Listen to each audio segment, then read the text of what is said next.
Existe um ditado que diz: de onde menos se espera é que não vem porra nenhuma mesmo. Quem melhor para representar esse ditado do que ela? A mais lida e vendida no Brasil. A revista Veja dessa semana traz em destaque a denúncia de Lula na Lava Jato.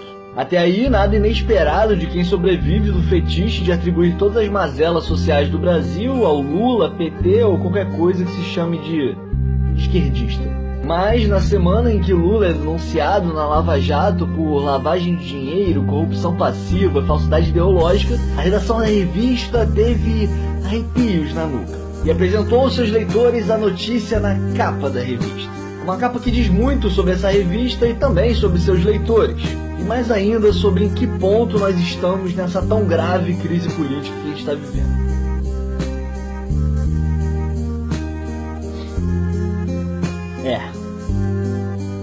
Em 2011, no auge da guerra civil na Líbia, a revista britânica Newsweek reproduziu uma arte que serviu de inspiração para a Veja. Inspiração, leia-se plágio, né? Na capa, a cabeça de Muammar Gaddafi, ex-ditador líbio que foi deposto, linchado e assassinado pela população nas ruas, na revolta popular que se seguiu aos acontecimentos que se chamou aí de Primavera Árabe. O ilustrador dessa capa, Edel Rodrigues, explicou: de todos os ditadores apanhados nas recentes revoltas do Oriente Médio, Muammar Gaddafi é o primeiro a encontrar um final violento e sangrento. Foi isso que me levou a achar conveniente que o rosto dele na capa parecesse derreter-se e sangrar. Essa capa foi feita no momento em que Gaddafi tinha sido derrubado e assassinado nas ruas pela população. Mas, vejamos bem, Lula não é ditador, Lula também não é presidente. Já foi, mas não é mais. Lula não perseguiu seus opositores, sequestrou, torturou, matou, nem massacrou a população de seu país numa guerra civil, muito menos foi condenado por crimes de guerra e contra a humanidade. Lula é sim acusado de corrupção por uma das maiores operações contra a corrupção no Brasil. No entanto, nada diferente de seus pares, grandes caciques dos principais partidos do Brasil. Serra, Aécio, Renan Calheiros, Alckmin, Sarney, Caiado, Collor, Aloysio Nunes, Romero Jucá, Cunha, escolha quem você quiser. Todos estão sendo investigados por crimes na Lava Jato. Isso para não falar, é claro, no atual presidente Michel Temer, que foi acusado, delatado na Lava Jato de ter recebido milhões de reais também. Assim como os caciques nos congressos, senados, câmaras municipais estão lotados de investigados pela Lava Jato. E que nós sabemos que isso é resultado de um sistema político completamente corrupto e falido, que só serve aos interesses daqueles que os financiam, ou seja, as empresas investigadas na Lava Jato. Então até aí nenhuma novidade, mas todos são inocentes até que se prove o contrário. Isso quer dizer que eu confiaria em algum deles? Absolutamente não. Isso quer dizer então que eles são culpados? Não, até que se prove. Posso sugerir que eles sejam? Sim. Não deve, mas pode. Pode postar inclusive no Facebook. Faço isso com todos?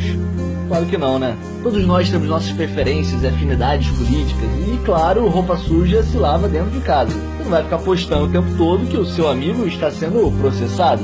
Ou você tem a liberdade até de sugerir que aquele cara ali não deve estar indo por um caminho muito correto e tal. Mas de que forma você faz isso, né? Através de uma charge irônica, um quadrinho, um vídeo, um textão no Facebook, ou uma frase de efeito, um jargão, um meme. Ou você faz isso de uma forma mais simples, uma imagem, uma mensagem, uma intenção. A intenção de despertar instantânea e inconscientemente um sentimento no seu leitor.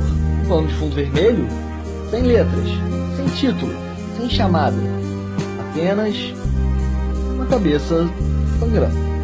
Mas não só uma cabeça. A cabeça de um dos políticos mais importantes da história do Brasil. E não importa se você concorda ou não. Os fatos são os fatos. E o fato é que a Veja comprova novamente a sua real essência. A seletividade disfarçada de isenção. O linchamento da imagem de seus desafetos políticos, mas mais do que isso, a consumação do ódio. A Veja como informativo político opera numa lógica muito simples, porém perigosa. Estigmatiza, rotula, reduz e aniquila. Tudo aquilo que dentro de sua posição política é inaceitável, rejeitado, excluído, colocado abaixo de qualquer suspeita. A Veja apresenta um mundo hermético, onde existem separações absolutas e maniqueístas, certo e errado, preto, branco, dentro e fora. A Veja amplia poucas vozes e silencia muitas. A Veja abafa a oposição, acaba com o contraditório, esgota o debate na narrativa vencedora. A Veja torna suspeito, a Veja julga, a Veja condena. A Veja empobrece, a Veja emburrece. A Veja deseduca os seus leitores. Veja que um dia foi uma revista que reuniu as maiores cabeças pensantes de política nesse país e que sofreu com a própria censura da ditadura que havia apoiado. Essa Veja não existe mais. A Veja não faz mais jornalismo. A Veja é um tabloide que vive de caricaturas, factoides, manchetes sensacionalistas que convidam para um conteúdo vazio, porém carregado de preconceitos, estereótipos e ódio. Muito ódio. A Veja é um panfleto que no espectro político se desloca de um conservadorismo liberal, passando por um reacionarismo, até alcançar o completo fascismo. A Veja criminaliza a política. A Veja incita o ódio. A Veja novamente traz uma mensagem clara. Na política não existem opositores. A política é feita de inimigos. E numa guerra com o inimigo, não há diálogo. Não existe contexto, não existe debate, não existe suspeita. Não existe nada além do único objetivo almejado. Uma cabeça oferecida a prêmio.